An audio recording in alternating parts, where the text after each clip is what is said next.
breakthrough in the manufacturing of solar energy cells could help make future satellite operations much more affordable, its developers say.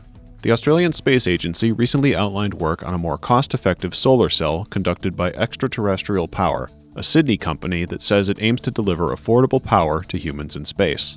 Specifically, that would mean slashing the costs of the solar energy systems that have powered spacecraft since the dawn of space exploration in the mid-20th century. Unlike the cells on solar farms or residential roofs, space-grade solar cells need to be able to withstand the extreme temperatures, radiation, and vacuum conditions of space.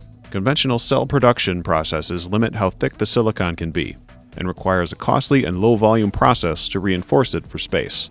Extraterrestrial Power, however, successfully developed a space-grade cell that was thin enough to be made just like terrestrial cells, making them about 10 times more affordable than conventional space cells. The company has already tested its cells on missions to space in 2023 and 2024, and bringing the method up to scale could help facilitate a new era of satellite-based technologies and capabilities. Officials also suggested that a less intensive manufacturing process could one day allow humans stationed on the moon long-term to produce their own cells for power, using the metals found in lunar soil.